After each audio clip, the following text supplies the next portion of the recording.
అనంతపురం జిల్లా కళ్యాణదుర్గం గ్రామీణ మండలంలో జరిగిన సంఘటన ఇప్పుడు రాష్ట్ర వ్యాప్తంగా తీవ్ర సంచలనం రేపుతోంది. అయితే భర్తను చంపేసి ఇంటి ఆవరణలో పూడ్చిపెట్టిన ఘటన ఏదైతే ఉందో అది పూర్తిగా సంచలనంగా మారని చెప్పొచ్చు. ప్రస్తుతం చూస్తూ ఉన్నాం మనం. ఏదైతే భర్త బోయ హనుమంతును భార్య సుకన్య చంపివేసి అంటే మద్యం తాపించి నిత్యం తనను మద్యం తాగి నిత్యం తనను వేధిస్తున్నాడు అన్న కారణంతో భర్తను ఒక పూట సుమారుగా 4 నెలల క్రితం చంపేసినట్టు కూడా పోలీసులు అనుమానిస్తున్నారు. అదేవిధంగా ఆమె చంపిన తరువాత ఈ భర్తను ఎక్కడ పూడ్చాలో తెలియక ఇప్పుడు ప్రస్తుతం మనం చూస్తున్న ఏదైతే ఇల్లు ఈ ఇంటి ఆవరణలోనే చూస్తున్నాం. ఏదో మార్కింగ్ చేశారు పోలీసులు కూడా. ఆ మార్కింగ్ దగ్గర అయితే బండరాళ్ళు ఉన్నాయో ఆ బండరాళ్ళ దగ్గరే ప్రస్తుతం అతన్ని పూడ్చివేసిన పరిస్థితి మనకు కనిపిస్తుంది. ఇక బండరాళ్ళు ఎక్కడైతే ఉన్నాయో 2 వరుసలు, ఆ 2 వరుసల్లోనే ఆ వ్యక్తిని పూడ్చినట్లు కూడా పోలీసులు భావిస్తున్నారు. మరి కాసేపట్లోనే ఈ బాడీని బయటకు తీసి పోస్ట్ మార్టం నిర్వహించేందుకు పోలీసులు సమాయత్తమవుతున్నారు. అయితే సుమారుగా 4 నెలలు కావడంతో బాడీ స్కెల్టర్ మాత్రం మిగిలి ఉండే అవకాశం కనిపిస్తోంది. ఎముకలు మిగిలి ఉండే అవకాశం ఉంటుందంటూ కూడా పోలీసులు భావిస్తున్నారు. ప్రస్తుతం అసలు ఈ విషయంలో ఏం జరిగింది, తన తండ్రిని చివరిసారిగా ఎప్పుడు చూశాడు అన్న విషయాలు మనతో మాట్లాడేందుకు ఏదైతే బోయ హనుమంతు సుకన్య దంపతుల కుమారుడు సందీప్ ప్రస్తుతం మనతో ఉన్నాడు. సందీప్, లాస్ట్ మీ నాన్నని ఎప్పుడు చూసావు నువ్వు? దసరా పండుగ కూడా చూసినాను సార్. మళ్ళీ అప్పటి నుంచి ఎప్పుడు చూడలేదు ఇంకా? చూడలే. మీ నాన్న ఏం పని చేస్తాడు? ఇప్పుడు ఇంటికి వస్తూ ఉండేవాడా? వస్తుంటాడు, గొర్రెలా పోతుంటాడు. వస్తుంటే వేరే అమ్మాయిని తోలిపోయినాడు అది ఇదని అంటే ఎవరు చెప్పారు నీకు ఇదంతా? మా అమ్మ చెప్తా ఉంది. చెప్తే ఇంకేమని నిజంగానే ఊరికే నమ్మినాం సార్. మళ్ళీ మొన్న 2 ముందుగానే కళ్యాణంలో కానిచ్చినాడు అని ముందే ప్లాన్ వేసుకొని అక్కడ కనిపిస్తున్నాడు అని చెప్తుందా? ఆవిడ చంపేసింది అవుట్కే. అనుమానం వచ్చింది మీకు? ఏమన్నా మీకు అనుమానం ఉండేది? అనుమానం లేదు, మీకు రాలేదు? రాలే. ఊరికే అక్కడ తోలిపోయినాడు కదా అనుకున్నాం, వత్తలే అనుకున్నాం. అంటే మామూలుగా అప్పుడప్పుడు ఇంటికి వస్తూ పోతూ ఉండేవాడా? ఇంటికి వస్తున్నాడు పోతున్నాడు అనింది ఆమె. నేను కానీ గొర్రెలానే ఉంటుండే సార్, రాలే. ఇంటికి కానీ సరిగ్గా వస్తుంటే వస్తున్నాడు పోతున్నాడు, ఆడ కళ్యాణంలో కానీ వచ్చినాడు, అక్కంగారు కొండలోను కానీ వచ్చినాడు అని చెప్తుంది.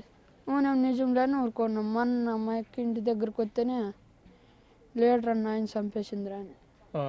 చంపేసిందంటేనే ఆడ చంపేసింది అంటే ఈడే చంపేసింది ఇంట్లోనే చూపించింది. ఇంట్లో చంపేసి ఇడికి ఉంచిందని కూర్చుందంటేనే ఇంకా వెంటనే పోయి మా అత్త నేను పోయి మా పెద్దకి చెప్పేసి. మీ నాన్న చనిపోయాడని తెలిసినప్పుడు నీ బాధ అంటే కళ్ళల్లో ఇప్పుడు కూడా ఏడుస్తుందో తెలుస్తుంది. అంటే అప్పుడు ఎలా అనిపించింది మీకు? మీ అమ్మ ఎలా చేస్తుందని ముందు ఊహించావా లేదంటే? మా అమ్మ ఆవిడ కొడుతుండే సార్. కొడుతుంటే మా అమ్మ ఈ పని చేసినదని నాకేం డౌట్ వచ్చింది. ఇట్లా తెలుకోకున్నాడు ఏంటి ముందు పెట్టాలని ఇంకేం చేయలేదు సార్. ఎంత నీ వయసు ఎంత ఇప్పుడు? 14 ఏళ్ళు. నువ్వు స్కూల్కి వెళ్ళవా? పోయినా సార్. స్కూల్కి పోయి మానేసినావు ఇప్పుడు? ఏం పని చేస్తావు? నేను గొర్రెలు పోతాను. మీ అమ్మ? మా అమ్మ కూలి పని పోతుంది.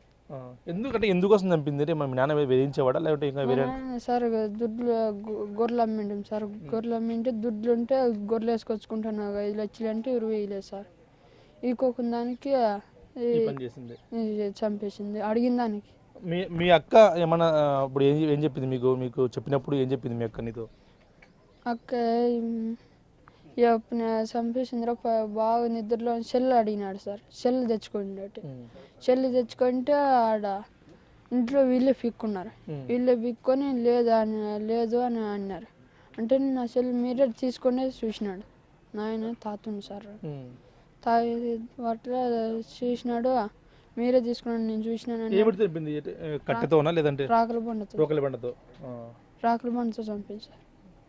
చూస్తున్నాం. రోకలి బండతో చంపిన తర్వాత శవాన్ని ఎక్కడ పాతిపెట్టాలో తెలియకపోగా ఆమె ఇక్కడే ఇంటి ఆవరణలోనే చంపేసింది. ఈ విషయాన్ని మా అక్క మాకు తెలిపింది. వెంటనే మాకు చాలా బాధపడ్డాం, కోపం వచ్చింది అంటూ చెప్తున్న పరిస్థితి ఉంది. మా అమ్మ ఎప్పుడు కూడా మా నాన్నను కొడుతూ ఉండేది. అంతకుముందు కూడా అదే ఇప్పుడు కూడా మొబైల్ కోసము అదేవిధంగా ఏదైతే మద్యం తాపి తనే చంపి ఉంటుంది అంటూ కూడా భావిస్తున్నారు పోలీసులు కూడా.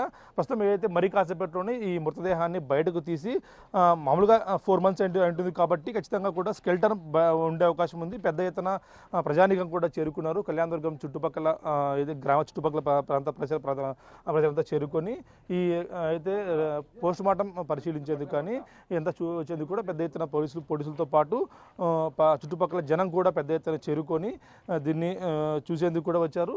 అయితే దీన్ని పోస్ట్ మార్టం ఏదైతే తరలించిన తర్వాత ఇక్కడే చేస్తారా, లేదంటే ఎందుకంటే స్కెల్టర్ కాబట్టి ఇక్కడే చేస్తారా, లేదంటే ప్రభుత్వ ఆసుపత్రికి తరలిస్తారా? అయితే ఫోరెన్సిక్ వాళ్ళు కూడా వచ్చే అవకాశం ఉంది కాబట్టి వారి సమక్షంలో ఏమన్నా పోస్ట్ మార్టం జరిపేందుకు వీలవుతుంది అనేది కూడా తెలియాల్సి ఉంది. అయితే ప్రస్తుతం రోకలి బండతో చంపి ఉంటుంది అంటున్నారు కాబట్టి ఆ రోకలి బండను కూడా పోలీసులు ఎక్కడ దాచింది అనే విషయాలు కూడా ఆమె ఏదైతే భార్య సుకన్య ఉందో ఆమె మాటల్లోనే పోలీసులు చెప్పే ప్రయత్నం చేస్తున్నారు. ఆ రోకలి బండను కూడా సీజ్ చేసే అవకాశం కూడా పోలీసులు తెలుస్తోంది.